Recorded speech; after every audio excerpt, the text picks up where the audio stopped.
Hello बच्चों, let's read out the question first. A uniform magnetic field B bar equals 3I cap plus 4J cap plus K cap exists in a region of space. A semicircular wire of radius 1 meter carrying a current of 1 ampere having its center at 2,0 is placed in xy plane as shown in the figure. The force on the semicircular wire will be. So देखिए यहाँ पर basically ना एक 1 metre radius का semi circular wire को इस तरीके से प्लेन में प्लेस कर दिया गया है एक्स वाई प्लेन में। उसको कोऑर्डिनेट दे रखा है 2,2,0, ठीक है। और विथ रिस्पेक्ट टू एक्स ये 45 डिग्री के एक्सिस पर है, यानी कि इसके सेंटर से पास होने वाला जो एक्सिस है ना वो with respect to X 45 degree के एंगल पर है। तो अब सिंपली इस सेमी सर्कुलर वायर पर कितना फोर्स लग रहा होगा due to the uniform magnetic field वो कैलकुलेट करना है। तो चलिए स्टार्ट करते हैं हम सॉल्यूशन से, but before of it's let's talk about the key concept which we are going to use here for this question. So force due to magnetic field क्या होती है? F is equals to I in bracket L cross B vector, right यही होता है जहां पर I current L length of that conductor जिस पर लग रही होंगी मैग्नेटिक फोर्स, और F magnetic force B magnetic field हो जाती है ना। अकॉर्डिंग टू क्वेश्चन यदि मैं यहाँ पर देखूं इस वायर पर जो मैग्नेटिक फील्ड के द्वारा फोर्स लग रही होंगी बेसिकली उसके दो कंपोनेंट होंगे। एक तो हो गया भाई हॉरिजॉन्टल और एक हो गया वर्टिकल, ठीक है। ये जो दो कंपोनेंट है फोर्सेस है ना, यदि मैं उसको यहाँ पर देखूं ये बेसिकली ये वाला जो कंपोनेंट होगा वो cos 45 वाला होगा और ये sin 45 डिग्री वाला होगा। देखिए रेडियस यदि 1 मीटर है, रेडियस को मैं यदि मान लूँ r, by using the trigonometry property यहाँ से मैं L वेक्टर का मान क्या लिख सकता हूँ?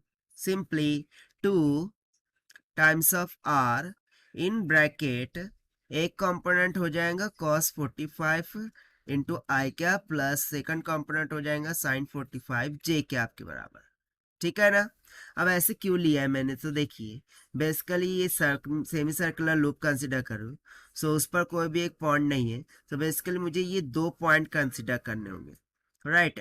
देखिए यहाँ से यहाँ तक की दूरी r और यहाँ से यहाँ तक की दूरी r, r प्लस r कितना हो गया? ट्वाइस ऑफ r, ठीक है।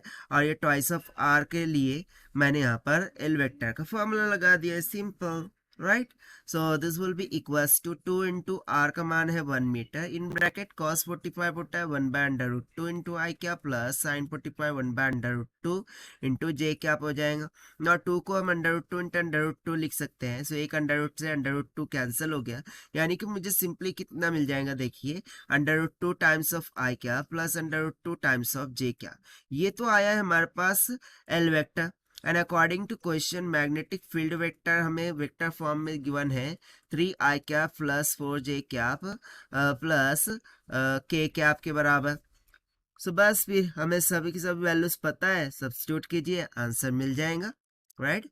यहाँ से जो फोर्स वेक्टर है that will be equals to I into L cross B होता है ना।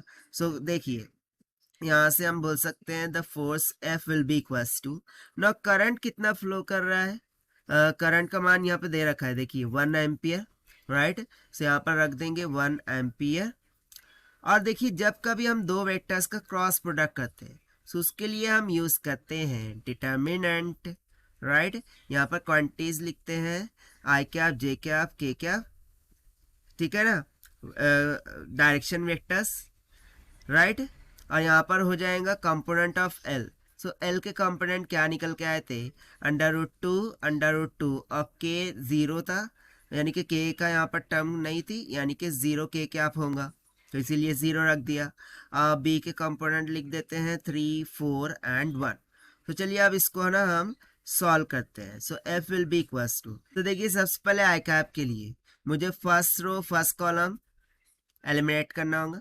यहाँ पर हो जाएगा under root 2 minus 4 into 0 0 I cap, minus में ये हो जाएगा 1 into under root two minus 3 into 0 0 J cap, then plus में 4 under root 2 minus 3 under root 2 K cap. Further यहाँ से force vector this will come out to be देखिए i cap के पास आ रहा है under root two i cap minus of under root two j cap and 4 under root two minus 3 under root two, कितना बच गया, एक अंडर रूट टू, और वो भी कैसा, प्लस अंडर रूट टू के कैप।